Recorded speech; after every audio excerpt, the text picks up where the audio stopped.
think this seminar is really important? I think it's very important for British parliamentarians to discuss what is going on in Bangladesh. Many of us here feel a great deal of support for Bangladesh, and particularly for the notion of free and fair elections, and Bangladesh making its way back into the friendliness of nations, the comity of nations, as we call it. However, it has to be done properly.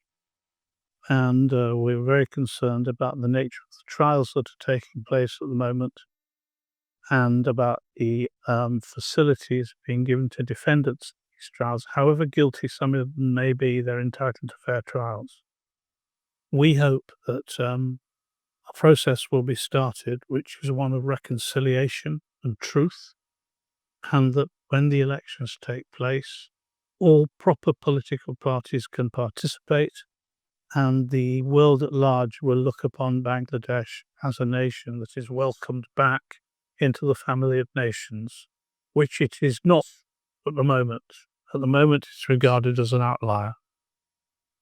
What is your reaction when you heard that Sheikh Hasina is given a death sentence by the International Crime Tribunal in Bangladesh?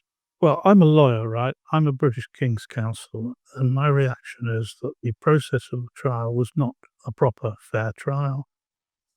She was not entitled to choose her own counsel, and indeed in another case yesterday in the same court, there was a shocking exchange between prosecuting and defence counsel, in which prosecuting counsel, according to reports, if they're correct, threatened defence counsel that she might be put on trial.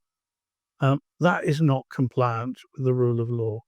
So we are here in the UK Parliament that's subject to the rule of law, to help Bangladesh to return to the rule of law, have free and fair elections and plurality of political parties in the future, so we don't swing from one dynasty to the other every few years. So, do you think without Awami League's participation, the election will be free and fair under the interim government? At the moment, I believe that Mohammed Yunus, the interim leader, wishes to have free and fair elections. I'm not sure that everyone in the interim administration agrees with him, and I hope that he will have his way and that we will see free and fair elections. Otherwise, we'll be back where we are in 3 or 4 years' time. So, one of the largest parties, chairperson, Tariq Rahman, is leading to the BNP's acting chairperson at the moment. He's in London. Yes, Uh, he's been in London for years. And he's not returning back to country because the country is heading to election, as you said, without the participation of all parties. So I would expect Mr. Rahman to return to Bangladesh, but I can well understand his reluctance, as there is an outstanding conviction against him secured when the Awami League was in power. And this is a symptom, his case is a symptom of everything that's gone wrong.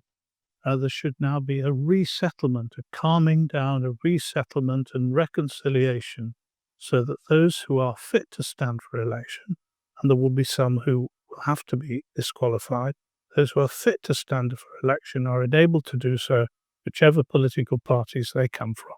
So, do you think that the election should be under the caretaker government?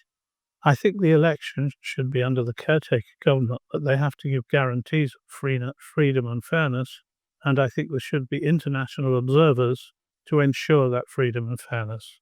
Otherwise, it will not be credible. But how about the student protesters and wanted to change the regime of Awami League? The student protesters achieved what I thought they wanted to do, which is to bring an end to the Awami League government, which, in my view, committed many gross errors and worse, but to have free and fair elections. Now, if the Awami League is still a political party and has people who have not been involved in killings and violence who wish to stand as Awami League candidates in an election, then the circumstances should be created in which they can do so. I would be much happier if the election was delayed somewhat longer, so that there could be a Truth and Reconciliation Commission set up to sort out who can stand in the elections. Then they will be free and fair with foreign observers involved. Yeah, I think that there should be a reset of the situation now because it's not working. The interim leader, Mohammed Yunus, wishes to have free and fair elections, but he's been prevented from doing so. And the students and their leaders now step back from claiming political leadership unless they're prepared to resume full democracy. Thank you. Thank you so much for giving us time.